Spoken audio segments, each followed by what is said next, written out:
Bonjour à tous, bonjour à toutes, bienvenue sur Mosaïque. La députée Nicole Triss a débuté sa tournée de rentrée pour expliquer aux jeunes les réformes du système scolaire. Elle était hier matin à l'institution Sainte-Chrétienne qu'elle connaît si bien. Les images dans un instant.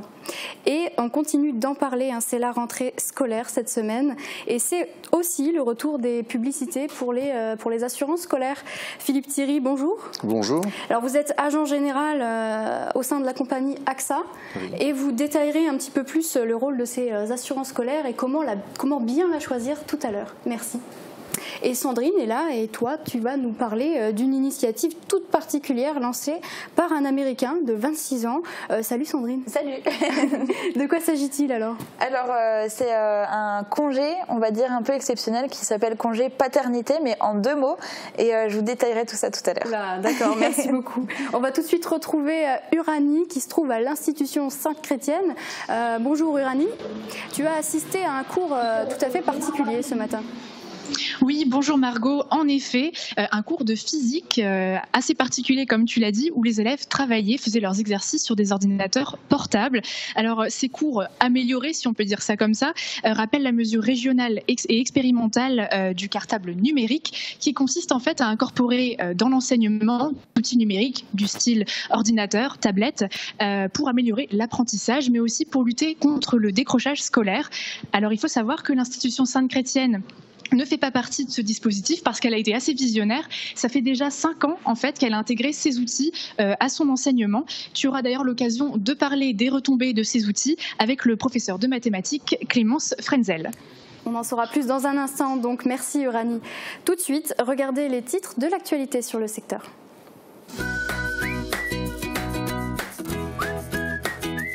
Shopping hyper fun, c'est chez Best, votre centre commercial à Faré-d'Ersviller. Un dernier hommage public à Jean Settlinger, les couronnes de fleurs ne rentraient pas toutes dans l'église de Rohrbach, la foule non plus. En plus de la famille, des amis, on remarquait la présence de beaucoup d'élus, du préfet et de très nombreux représentants d'associations et de diverses institutions. Tous ont vécu des périodes de collaboration avec cette figure emblématique du paysage politique de la région. Mosaïque présente ses sincères condoléances à ses proches. Elle y a été élève, elle y est retournée en tant que députée. C'est à Sarreguemines, à l'Institut Sainte-Chrétienne, que les visites de rentrée de Nicole Triss ont débuté. Venue sur le terrain et expliquer les réformes, elle a régulièrement glissé dans la conversation quelques souvenirs de l'époque empreints de nostalgie. 9 établissements scolaires en 3 jours, c'est le programme de rentrée de notre députée. Mobilisation pour le retour à un double sens sur un petit chemin de campagne. Il y a des petites liaisons très convoitées par les automobilistes, souvent en très mauvais état ou très exiguës. Elles raccourcissent de manière significative le temps de trajet. C'est le cas de cette liaison entre Willerwald, Sarralbe et Herbitsheim. Un sens unique a été mis en place sur une petite portion. Les usagers manifestent leur mécontentement. Une pétition est lancée. Des courses d'appoint 7 jours sur 7 à Sarreguemines. Alors qu'on verrait plutôt une épicerie dans un village, Ezat Djemajli fait le pari d'une installation en ville, non loin des grandes surfaces. Ses principaux atouts sont une ouverture tous les jours, même le dimanche, et jusqu'à 21h du lundi au samedi. Le commerçant débute, l'offre actuelle des produits va encore se développer.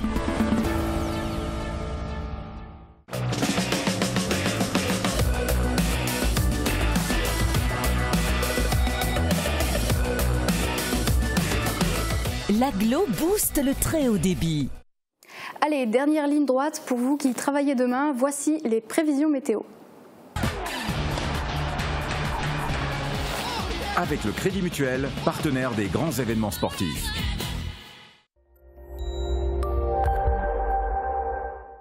Pour la fin de la semaine, on se dirige vers une amélioration progressive. Même si les nuages donnent une teinte grise au ciel au réveil, nous pouvons nous passer du parapluie. Au fil des heures, des trouées se dessinent puis s'élargissent, permettant quelques apparitions du soleil l'après-midi. Côté température, les minimales iront de 11 à 14 degrés, les maximales de 19 à 21 degrés. Demain, nous sommes le vendredi 7 septembre et nous fêtons les Reines.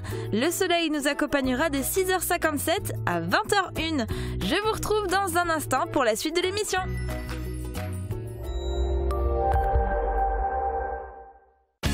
Au Club Bouygues de Sarreguemines, Forbach et Saint-Avold, vous profitez du plus grand réseau 4G de France, de la puissance de la fibre et d'un large choix de téléphones portables.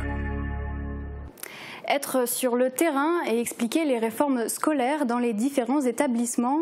Voilà l'emploi du temps de Nicole Triss, la députée de la circonscription de Sarreguemines, pendant 3 jours. Les visites ont débuté hier à Sarreguemines et Rohrbach-les-Bitches. 9 établissements scolaires en 3 jours, c'est le programme de rentrée de Nicole Triss, la députée de la circonscription de Sarreguemines. C'est d'ailleurs à Sarreguemines, plus précisément à l'institution Sainte-Chrétienne, un établissement privé catholique sous contrat d'association avec l'État, que ces visites ont débuté. Une visite teintée de nostalgie, puisqu'il s'agit de l'établissement scolaire qu'elle a elle-même fréquenté, une relation personnelle avec l'établissement qu'elle rappelle régulièrement dans la conversation, entre souvenirs de la disposition des lieux ou de professeurs désormais partis à la retraite. Avec cette série de déplacements sur le terrain, elle souhaite notamment faire le suivi et le service après-vente des réformes du système scolaire mises en place par le ministre de l'Éducation nationale. Avec les réformes que souhaite M. Blanquer, il était important que je vienne voir, que je discute avec les directeurs d'établissement, avec les enseignants, pour avoir leur ressenti, pour voir comment ça se passe, ce qu'ils pensent de la réforme du bac, ce qu'ils pensent effectivement de toutes ces mesures qui se concrétisent au fur et à mesure. Et justement, l'ISC, qui se présente comme un établissement à taille humaine avec ses 892 élèves de la maternelle à la terminale, s'interroge sur cette nouvelle formule du baccalauréat. On a quelques inquiétudes par rapport aux options, aux choix d'élèves. Comme nous avons essentiellement des filières traditionnelles, on pourrait craindre éventuellement un manque d'attractivité par rapport à ce qu'on pourrait proposer comme choix. Sans apporter de réponse précise, la députée s'est voulue rassurante. La réforme du baccalauréat ne devrait pas bouleverser l'équilibre entre les différents établissements scolaires. Interrogée en interview sur le fait de débuter ses visites par un établissement privé, elle s'explique. Pour moi, l'enseignement, c'est l'enseignement. Peu importe que ce soit un lycée privé ou un lycée public, je considère qu'il faut surtout que l'enfant puisse s'épanouir, que les enseignants puissent effectivement enseigner comme il se doit, qu'il y ait un accompagnement. Et je considère que ce n'est pas parce qu'on est dans le privé ou dans le public que c'est bien ou mal. C'est le collège Jean Settlinger de Rohrbach-les-Bitches qui a ensuite reçu la visite de Nicole Triss. Cette tournée de rentrée devrait se conclure par la visite du lycée Henri Nominé de Sarreguemines, une visite initialement prévue le même jour que celle de l'ISC, mais repoussée pour permettre à la députée d'assister aux obsèques de son prédécesseur rohrbachois. Toujours à l'institution Sainte-Chrétienne, nous retrouvons maintenant en direct une enseignante, Clémence Frenzel. Bonjour. Bonjour. Est-ce que dans votre salle de classe, vous utilisez des outils numériques ? Effectivement, chez nous, au lycée, tous les élèves sont équipés de la tablette et on l'utilise avec plaisir. Alors la tablette, elle est utilisée uniquement par les élèves ou les professeurs aussi utilisent la tablette ? Tous les professeurs sont équipés de la tablette et peuvent l'utiliser soit au lycée, soit au collège. Et depuis que vous utilisez ce dispositif donc numérique, avez-vous remarqué des changements au niveau des élèves ? Les élèves sont très motivés pour utiliser ces nouveaux outils et ils sont très rapides. Et c'est vraiment un avantage. Alors, est-ce que vous pouvez nous raconter par exemple une séance de cours type en utilisant la tablette ? Comment ça se passe ? Alors, on n'utilise pas la tablette tout le temps, on l'utilise quand on en a besoin. On commencera déjà par faire l'appel, puisqu'on peut faire l'appel en ligne grâce à la tablette. Après, on fera peut-être une petite séance d'exercice. On peut mettre les exercices en ligne pour que les élèves puissent y avoir accès. On a quelques sites où le cours est disponible par les élèves. Voilà. Donc, les élèves ont accès aux exercices à la maison, si j'ai bien compris. Voilà, c'est ça. Alors, on a ce qu'on pourrait appeler le cartable numérique. Effectivement, les livres, ils peuvent les laisser à la maison puisque l'enseignant a toujours sa tablette et donc le livre sur la tablette. Au lycée, on a l'avantage aussi de pouvoir faire quelques petites interrogations sur Socrative, par exemple, en direct devant la classe. On a d'autres applications comme l'application En Classe qui permet de vérifier et de contrôler ce que font les élèves sur leur tablette. Parce qu'ils n'ont pas accès, à tout sur les tablettes. D'accord. Et vous, en tant qu'enseignante, est-ce que vous êtes satisfaite de ce dispositif et est-ce que vous pensez qu'un jour, on pourra aller encore plus loin ? Alors, pour l'instant, je suis enseignante donc de mathématiques et je suis vraiment très satisfaite parce qu'on nous demande beaucoup d'utiliser l'informatique comme sur GeoGebra, par exemple, sur Shape, une autre application qui permet de visualiser la géométrie dans l'espace, et d'autres applications comme Excel qu'on peut utiliser directement en classe puisque les élèves ont leur tablette. Pour les mathématiques, c'est vraiment un outil super et on peut encore se former, progresser et pousser encore plus. C'est vraiment un atout. Eh bien, merci beaucoup Clémence Frenzel d'avoir témoigné pour Mosaïque. Je vous en prie. Merci beaucoup. C'est dimanche et vous avez par exemple une petite faim. Malheureusement, vous n'avez pas eu le temps de faire les courses en semaine. Pas de panique, une épicerie ouverte 7 jours sur 7 vient d'ouvrir rue de Verdun à Sarreguemines. Uranie Tozic s'y est rendue. ESAT a quitté le sud de la France pour emménager sur le secteur il y a 1 an. Depuis 2-3 mois, il a ouvert une nouvelle enseigne au centre-ville de Sarreguemines. Je me suis dit, tiens, je vais ouvrir une épicerie à Sarreguemines parce que j'en ai vu, il n'y en avait pas. Le Simpli aussi, il a fermé. Et je me suis dit dans ma tête, tiens, je vais ouvrir une épicerie pour savoir si ça va marcher ou pas. L'épicerie est ouverte tous les jours, même le dimanche, et jusqu'à 21h du lundi au samedi. L'intérêt pour le client, avoir un commerce à proximité de chez lui pour faire des courses d'appoint. Le commerçant débute, mais sait déjà qu'il va devoir se diversifier. Je vais laisser comme ça comme il est, mais après je vais remplir beaucoup plus. Alors c'est vraiment une épicerie, quoi que ce soit que vous avez besoin à la maison, il y aura ici. Je vais essayer de ramener de tout, quoi. Franchement de tout. Café, lait, pain. Il y aura également des produits d'hygiène et même de la nourriture pour les animaux de compagnie. Alors comment ESAT voit l'avenir ? Depuis que j'ai ouvert, franchement ça marche très très bien. Et j'ai l'impression de le garder à vie. ESAT préfère rester optimiste malgré la fermeture de nombreux commerces ces derniers temps. Vague de protestation au sujet de la rue du Canal à Willerwald. Un couple est à l'origine d'une pétition demandant le rétablissement de la circulation à double sens pour tous sur l'intégralité de cette rue. Le changement de règle est récent et il ne satisfait pas tout le monde. Guillaume Dumonteil nous en dit plus. C'est une conséquence indirecte de la reconstruction du pont reliant Sarralbe à Salzbronn. Pour éviter de faire un détour, un plus grand nombre d'automobilistes s'est mis à emprunter la rue du Canal, reliant Herbitsheim à Willerwald. Cette hausse de trafic importante occasionne davantage de gêne pour les riverains. Pour des raisons de sécurité notamment, le maire de Willerwald a décidé de restreindre la circulation. Désormais, seuls les riverains sont autorisés à emprunter l'intégralité de la rue du Canal à double sens. Les autres doivent passer par le chemin du Mulweg dans le sens Herbitsheim-Willerwald ou encore passer par Keskastel. J'ai une personne d'un certain âge à la maison qui doit déjeuner entre midi. Je n'ai pas le temps pour passer par Keskastel. Donc ça veut dire que je ne rentre pas et je ne fais pas manger ma maman. Révoltée par cette situation, Marie-Christine Hugel a décidé, pour la première fois de sa vie, de rédiger une pétition et de tracter auprès des automobilistes pour que le maire de Willerwald revienne sur sa décision.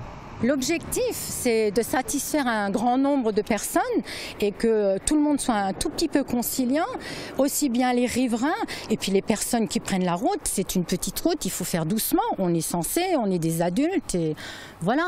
Moi, la solution, c'est on ouvre les deux voies dans les deux sens. Ceux qui vont sur Willerwald-Ambach, ils montent le petit chemin à droite et pour redescendre, pour rentrer chez eux, ils reprennent ce chemin-là. Ça évite les riverains et les autres qui vont sur Sarralbe, ils prennent la route, la rue du Canal, dans les deux sens. Aujourd'hui, 87 personnes ont déjà signé cette pétition. De son côté, le maire de Willerwald assure qu'il ira prochainement à la rencontre des riverains pour voir si une autre solution est envisageable pour satisfaire davantage de personnes. L'association du papier pour l'enfance continue dans sa lancée avec l'implantation d'un nouveau conteneur. Cette fois-ci, c'est au commissariat de Sarreguemines qu'il a été installé. En effet, cette administration génère beaucoup de papier, de quoi allier l'utile à l'agréable et augmenter les chances d'aider les enfants malades. Uranie Tozic. Livraison spéciale au commissariat. Il s'agit d'un conteneur pour recycler le papier installé dans le cadre d'un partenariat entre la direction départementale de la sécurité publique de Moselle et l'association du papier pour l'enfance. Grâce à ce partenariat, chaque commissariat de Moselle sera pourvu d'un conteneur et dans un souci de sécurité, seule la police pourra utiliser ces bornes. Ce qui d'une part garantit la confidentialité, le non-accès de personnes tierces à ce conteneur puisque des documents administratifs officiels y seront. Et ensuite sur le protocole et les conventions de sécurité, le destructeur du papier ensuite nous adresse une certification de confidentialité. Ce papier ne circulera plus, il sera détruit. Pour les particuliers qui souhaitent déposer du papier, l'association rappelle la mise en service de plus de 60 bornes sur le secteur de Sarreguemines Beach. Et d'ici peu, l'Intermarché en accueillera 2 nouvelles. Des installations qui permettront d'aider les enfants malades, soit en achetant du matériel, soit en réalisant leurs rêves. Le dernier en date. C'était pour un petit garçon qui est malheureusement atteint d'une mucoviscidose, c'était d'avoir son propre cheval. Alors on a trouvé un petit poney, c'était déjà pas mal, il s'appelle Camailleux, il a 137 cm et le jour de son anniversaire, ça lui a été, on ne peut pas dire remis, mais le cadeau lui a été offert par sa tata. L'association comptabilise déjà plus de 55 dons et espère continuer à rendre le sourire à de nombreux enfants. Dans un instant, on parlera des assurances scolaires avec Philippe Thierry. Vous êtes agent général de la compagnie AXA. On en parle tout de suite. Restez avec nous.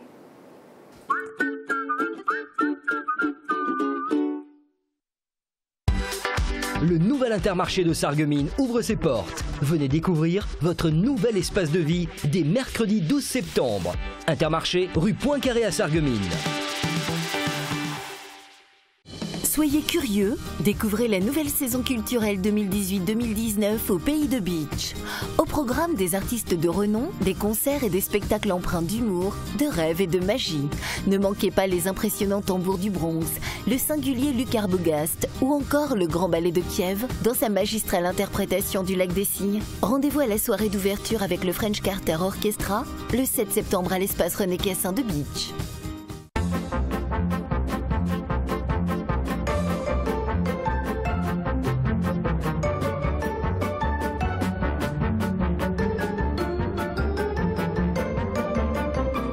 Pour la rentrée, la fête, c'est chez Best, votre centre commercial à Fare-Bersviller, du 1er au 8 septembre.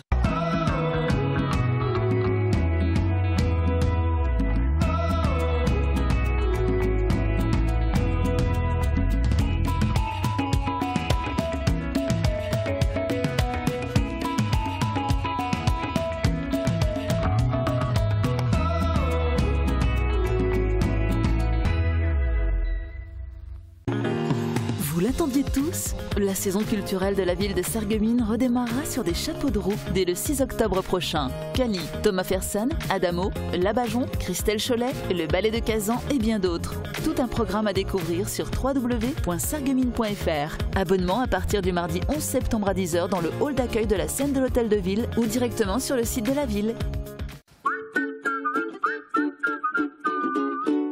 Si vous nous rejoignez sur Mosaïque, c'est l'heure de la question du jour.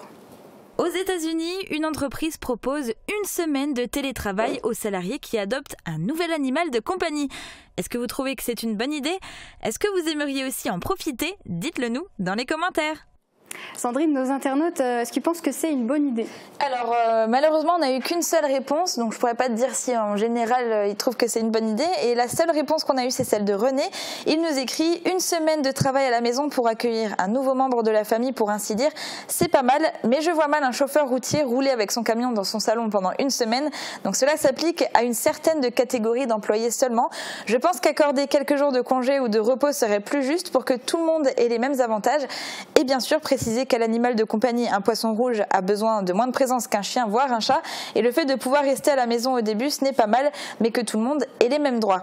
Alors évidemment, comme il le souligne, le télétravail ne peut pas s'appliquer à tous les métiers. Alors pour revenir un petit peu sur la mise en place de ce concept, je vais vous rappeler les origines. Alors en fait, la personne qui est à l'origine de ce concept était un chargé de clientèle qui travaille dans une entreprise spécialisée dans le marketing aux États-Unis. Donc là, évidemment aucun problème pour travailler depuis son domicile. Et il avait simplement demandé à son patron s'il pouvait travailler depuis la maison pendant une semaine pour ne pas laisser justement le chien qu'il venait d'adopter tout seul à la maison. Et suite à ça, son patron a décidé non seulement de lui accorder sa semaine de télétravail, mais également d'étendre cet avantage à tous ses employés. Et depuis, il y a maintenant plusieurs entreprises qui ont adopté ce système aux États-Unis, mais également en Grande-Bretagne. Alors reste à voir maintenant si la France va aussi s'y mettre. Oui, mais c'est à nous de lancer le mouvement. On va peut-être demander ça chez Mosaïque. C'est peut-être une bonne idée. Ouais. Alors sans transition aucune, maintenant, on va revenir à la rentrée des classes. Philippe Thierry, à cette période, c'est un peu la course aux assureurs, parce que les parents doivent souscrire à une assurance scolaire pour leurs enfants. D'abord, est-ce qu'on est obligé de la prendre? Est-ce que c'est obligatoire? Et sinon, dans quel cas? Alors l'assurance scolaire devient obligatoire de fait parce que certes vous allez à l'école, mais vous n'allez pas que à l'école, vous faites également des activités, les enfants font également des activités extrascolaires, périscolaires. Donc pour toutes ces activités, on va vous demander de vous assurer, c'est une obligation effectivement. Et quand je dis une activité périscolaire, extrascolaire, ça peut être évidemment les visites de musées, les sorties, les excursions, mais ça peut également être le simple fait d'aller manger à la cantine. Donc ça suffit pour rendre obligatoire l'assurance scolaire. Est-ce que ça ne dépend pas aussi un petit peu des établissements ? Bien entendu, vous aurez des gens qui vont vous l'imposer de façon un peu plus sévère que d'autres. Cela dit, même si on ne vous y oblige pas de façon, on va dire, très, très sévère, une assurance scolaire, c'est indispensable pour un enfant. Pour un enfant, jusqu'à quel âge ? Eh bien justement, pour un enfant, jusqu'à ce qu'il ait fini ses études, en fait, ça va jusqu'aux étudiants, en université, à la fac, etc. D'accord, et c'est à renouveler évidemment tous les ans. Bien entendu. Ça va sans dire. Alors cette assurance, elle permet de couvrir quel type d'incident ? En fait, il y a deux choses dans l'assurance scolaire. Dans l'assurance scolaire, alors je vais peut-être répéter ce que vous entendez à la radio à longueur de journée en ce moment par les compagnies d'assurance qui proposent des assurances scolaires. Vous avez l'assurance responsabilité civile, c'est-à-dire l'assurance qui couvre les dégâts que cause l'enfant à quelqu'un d'autre. Et vous avez l'assurance individuelle scolaire qui couvre les dégâts que subit l'enfant. Soit il les subit parce que quelqu'un le blesse, soit il peut les subir parce qu'il tombe dans un escalier, etc. Voilà les deux parties qui sont couvertes par l'assurance scolaire. Mais l'assurance responsabilité civile, la plupart du temps, on l'a déjà dans le contrat d'habitation, par exemple. Effectivement. Si vous avez un contrat d'habitation, en principe, sauf exception, vous êtes couvert, donc toute la famille est couverte, l'élève, l'étudiant, les parents sont couverts pour les dommages qu'ils causent aux autres personnes. Donc cette partie-là, effectivement, votre assureur peut vous fournir une attestation d'assurance responsabilité civile que vous pouvez remettre à votre école.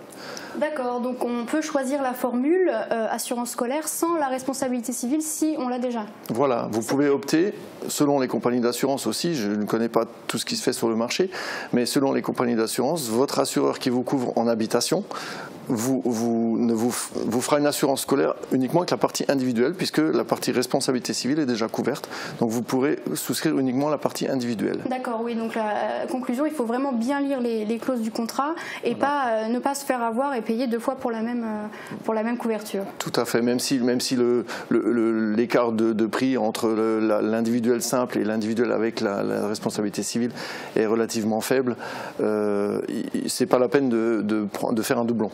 D'accord. Et pour souscrire à un contrat, du coup, le contrat, on va dire de base, quelles options sont indispensables si on souscrit un contrat ? Ce à quoi il faut faire très attention déjà, c'est d'avoir une couverture qui vous couvre non seulement à l'école, mais également en dehors de l'école. Donc l'extrascolaire, le périscolaire, on en a parlé tout à l'heure, mais vous avez aussi les vacances scolaires, les colonies de vacances, vous allez au ski, etc. Donc prenez une assurance scolaire qui couvre votre enfant du 1er septembre au 30 juin, en gros. D'accord, même s'il n'est pas à l'école. Même s'il n'est pas à l'école, voilà, qu'il soit couvert en intégralité. Ensuite, les points sur lesquels il faut faire très attention, à mon avis, c'est la protection de l'enfant pour les dommages qu'il subit, parce qu'un enfant peut avoir, comme toute personne, peut subir des des dommages importants. Il peut se retrouver, en ayant chuté dans un escalier, peut se retrouver en fauteuil roulant, peut se retrouver en invalidité.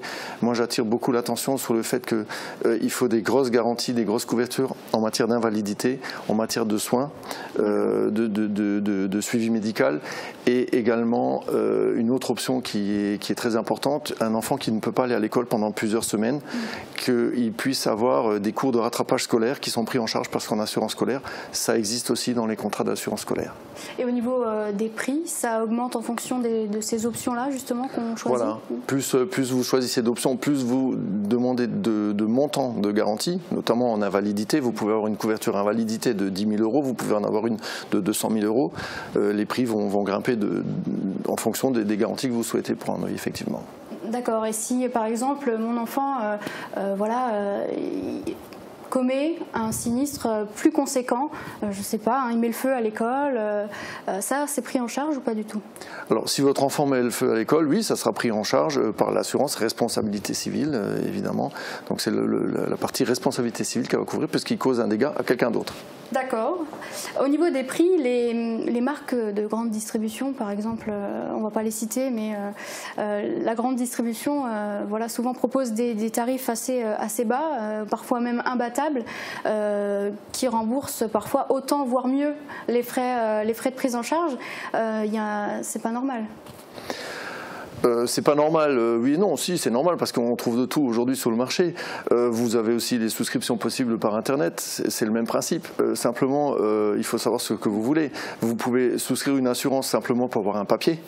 Vous pouvez aussi souscrire une assurance parce que vous avez besoin d'être conseillé, vous avez besoin de savoir quoi souscrire en fonction de la situation de votre enfant, de ce qu'il fait, etc. Je vais vous donner un exemple tout à l'heure. Mais vous avez surtout un conseil, donc déjà à la souscription, de savoir qu'est-ce qu'on va prendre comme garantie, mais vous allez avoir un conseil aussi le jour où il arrive un pépin. Et c'est là que c'est important d'avoir un interlocuteur plutôt qu'un plateau, une plateforme. Vous faites un numéro de téléphone, vous attendez 20 minutes jusqu'à ce qu'on vous réponde. Si vous allez chez un interlocuteur, chez un intermédiaire qui a un bureau, qui a une agence, il va vous aider, il va prendre en charge votre dossier, il va vous le suivre et vous aurez une personne qui va s'occuper de vous personnellement. Je vais prendre un autre exemple de couverture utile aussi. C'est votre enfant qui va, une situation particulière où vos enfants vont en stage dans une entreprise. Ça se produit de plus en plus et de plus en plus jeune. L'enfant va en stage en entreprise, on lui confie un ordinateur, on lui confie une machine sur laquelle il va travailler et il peut très bien, par mégarde, endommager cet appareil. Il faut veiller aussi que l'assurance scolaire, dans ce cas-là, couvre ce qu'on appelle la garantie responsabilité civile aux objets confiés. D'accord, donc l'enfant peut aller en toute sérénité, ou l'adolescent en stage, et oui, il est couvert. Voilà, tout à fait. Et donc en conclusion, quelle est la meilleure solution? Qu'est-ce qu'on choisit? On choisit auprès de son assureur? On choisit chez l'association de parents d'élèves du coin? Qu'est-ce qu'on fait? Je pense que si vous avez un assureur, un intermédiaire qui est votre assureur, on va dire, familial, que vous connaissez depuis longtemps, c'est chez lui qu'il faut aller, il faut lui demander ce qu'il peut vous proposer de mieux et il faut souscrire là-bas. Et si on a plusieurs enfants assurés, est-ce qu'il y a des réductions qui sont possibles? Oui, les tarifs sont dégressifs. Alors, ça dépend des compagnies, mais en principe, oui, les tarifs sont dégressifs selon le nombre d'enfants qu'on va assurer. Oui. Très bien. Merci beaucoup Philippe Thierry de nous avoir un petit peu éclairé sur ce sujet plutôt casse-tête à l'heure de la rentrée. Ce que je vous propose, c'est que vous restiez avec nous pour la suite de l'émission. On va passer aux sorties. Et Sandrine, on commence la chronique avec un rendez-vous immanquable pour les gourmands. Tout à fait. Alors il s'agit de la fête de la pomme de terre à Veulflin. Alors c'est cette année la 18e édition qui est organisée par les associations locales et le foyer socio-éducatif. Et cette année, il est placé sous le thème de l'authenticité. Et pour la première fois, alors c'est assez exceptionnel cette année, elle débutera non pas le dimanche mais le samedi avec un bal champêtre à partir de 19h. Et vous pourrez déjà déguster des spécialités qui sont prévues donc pour le lendemain, mais aussi il y aura de la danse au programme. Et sinon, vous pouvez toujours y aller le dimanche, donc comme les autres années. Les associations vous donnent rendez-vous à partir de 10h et jusqu'à minuit pour profiter des différents repas qui vous sont proposés. Alors je vais te les énumérer parce que quand même on va va se donner faim pendant cette émission. Alors, vous pourrez manger des estomacs de porc farcis, de la saucisse de pommes de terre, des melkknäffle, du bekehof, des soupes de pommes de terre, de la tartiflette, tartiflamme ou flamme raclette, et sans oublier bien sûr les incontournables galettes de pommes de terre ou les frites. Et dès midi, les repas seront préparés et proposés en non-stop. Eh bien, après tout ça, ça fera pas de mal de se remettre au sport. Je pense. Alors justement, j'ai une idée pour vous. Il y a une randonnée qui est organisée ce dimanche par le club cyclotourisme de Sarreguemines. Alors le départ aura lieu du Rowing Club, donc c'est à l'avenue de la Bise derrière le tennis, entre 7h30 et 10h. Et il y aura 3 parcours de vélo-route qui vous seront proposés, un de 65, de 85 ou de 105 km et 3 parcours VTT. Alors un de 20 km, un de 35 et un de 50. Les inscriptions pour les membres de la Fédération française de cyclotourisme sera de 2 € et pour les non-membres, elle sera de 4 €. Et pour ceux qui préfèrent la course, maintenant, tu as peut-être quelque chose. Oui, les 10 km de Sarralbe qui auront lieu ce dimanche à partir de 10h au complexe sportif. Alors c'est la 2e année qu'ils reprennent, ils avaient eu une coupure pendant quelques temps. Et les inscriptions auront lieu jusqu'à vendredi minuit sur le site chronopro.net au tarif de 10 €. Et sinon, ce sera 13 € sur place le dimanche. Et à Sarralbe, ce sera la fête de la piscine. Oui, alors pour fêter la réouverture après travaux, il y aura de nombreuses animations qui seront proposées. Alors le samedi de 14h à 22h, il y aura des parcours pour petits et grands, des structures gonflables, de l'aquagym, de l'aquabike, et une soirée disco. Et j'en oublie certains, mais il y aura vraiment beaucoup de choses qui vous seront proposées. Et l'entrée est seulement de 2 €. Voilà, pourquoi s'en passer. La nouvelle édition du Ripper Café, cette fois à Sarreguemines. Oui, alors elle aura lieu au centre socioculturel, impasse Nicolas Rohr, ce dimanche de 14h à 18h. Et le concept, évidemment, reste inchangé, réparer des objets cassés autour d'un café. Et si jamais vous ne parvenez pas à réparer vos objets, vous pourrez toujours les racheter à la Foire Saint-Michel. C'est ça, alors elle aura lieu mercredi prochain de 8h à 18h, donc dans les rues du centre-ville de Sarreguemines. Et vous pourrez aller à la rencontre de nombreux commerçants, artisans et vendeurs. Super, et si jamais vous ne trouvez vraiment pas votre bonheur, il vous reste plus qu'à le créer vous-même, hein, c'est ça. Et vous pouvez y arriver grâce aux différents ateliers du foyer culturel de Sarreguemines. C'est ça, alors vous allez retrouver toutes les activités qui vous seront proposées sur le site internet du foyer culturel. Ça va de la poterie à la peinture jusqu'à la danse pour les ados. Alors il faut juste noter aussi que adultes et ados, pour la majeure partie des activités, elles reprennent le 17 septembre 2018, donc là la semaine prochaine ou dans 2 semaines, je sais plus. Dans 2 semaines, c'est ça. Et il y aura quand même quelques exceptions. Il y a quelques clubs alors il y en a certains qui ont déjà repris, d'autres qui vont reprendre cette semaine. Mais sachez que la première séance est gratuite. Donc si vous voulez vous initier à une nouvelle activité ou un nouveau sport, n'hésitez pas à les contacter. Et les inscriptions seront ouvertes à tous à partir du lundi 10 septembre. Eh bien, très bien. Pour finir, on déborde un petit peu de notre secteur pour annoncer un match de handball. C'est ça. Alors on part sur le secteur de Saint-Avold et plus précisément à Folchwiller, où le club de handball compte maintenant une équipe qui a atteint le niveau des National 1. Alors c'est une nouvelle aventure qui s'offre à eux, qui est possible grâce à leur partenariat avec Best. Et cette équipe est un petit peu le petit poussé de la compétition et ils vont avoir besoin de tout votre soutien pour aller au plus loin dans ce nouveau défi. Et c'est pourquoi ils vous donnent rendez-vous samedi 15 septembre à 20h30 au centre Marcel Martin à Folchwiller pour évidemment aller les encourager. Eh bien voilà qui est dit. Merci Sandrine et bon courage à toute l'équipe. Voilà, c'est déjà la fin de cette émission.